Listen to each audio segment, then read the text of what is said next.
केंद्र सरकार द्वारा जारी कृषि बिलों को लेकर बीजेपी के प्रदेश महामंत्री चौधरी वेदपाल से MH1 प्राइम के संवाददाता कमल कुमार ने खास बातचीत की। इस दौरान चौधरी वेदपाल ने विपक्ष पर हमला बोलते हुए कहा कि ये तीनों बिल किसानों के हित में हैं, इससे किसानों को ही फायदा होगा। 3 किसान बिलों के विरोध में लगातार जो है किसान धरने प्रदर्शन कर रहे हैं। वही राजनीतिक दल भी जो है किसानों की मांग का समर्थन करते हुए नजर आ रहे हैं। बीजेपी के नेता भी अब किसानों को जो है 3 किसान बिलों के बारे में जानकारी देने में जुट गए हैं। वही ज़्यादा बातचीत करने के लिए इस समय हमारे साथ प्रदेश महामंत्री वेदपाल जी जुड़े हुए हैं। सर, क्या कहेंगे? लगातार जो है 3 किसान बिलों को लेकर जो है धरने प्रदर्शन कर रही है। 3 जो किसान अध्यादेश आए हैं उसमें तीनों अध्यादेशों में पहले अध्यादेश में है किसान अपनी मर्जी से अपनी फसल कहीं पर भी बेच सकता है, वो अपनी मर्जी से भाव तय कर सकता है।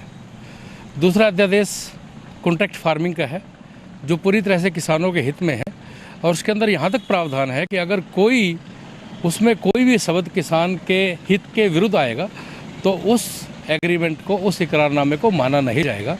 और यहाँ तक प्रबंध इसके अंदर किया गया है कि अगर कोई कंपनी कॉन्ट्रैक्ट फार्मिंग के तहत वहाँ पर कोई स्ट्रक्चर को ढांचा खड़ा करती है और कॉन्ट्रैक्ट ख़त्म होने के निश्चित समय के बाद वो उसको नहीं उखाड़ता तो किसान उसका मालिक हो जाएगा।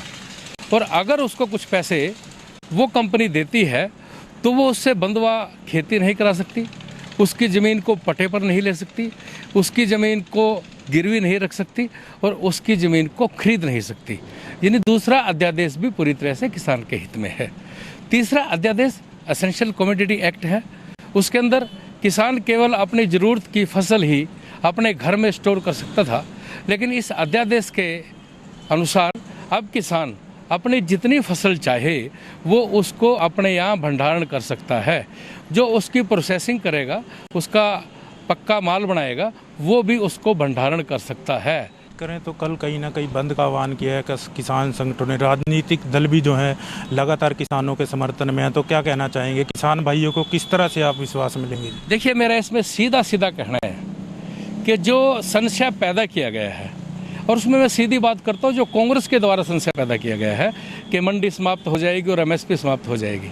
अभी केंद्र सरकार द्वारा जो MSP पे रबी फसलों के रेट जो बढ़ाए गए हैं उससे बिल्कुल स्पष्ट कर दिया गया कि MSP खत्म होने वाला नहीं है। और मंडियों का माननीय मुख्यमंत्री जी हरियाणा द्वारा सभी व्यापारियों का एक डेलीगेशन मिला था और उसमें मार्केट फीस भी घटा करके 1% कर दी गई है।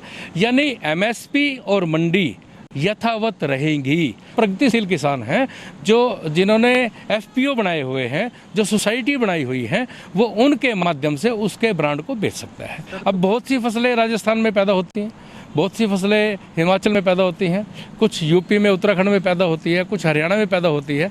अब राजस्थान में जो पैदा होती है उसका हरियाणा में रेट ज़्यादा होगा तो वह किसान सीधा यहाँ ला करके बेच सकता है, तो किसान को भी फायदा होगा और उपभोक्ता को भी वो चीज़ सस्ती मिलेगी। सर, आखिरी सवाल, किस तरह से किसान भाइयों को संतुष्ट कर पाएगी बीजेपी पार्टी?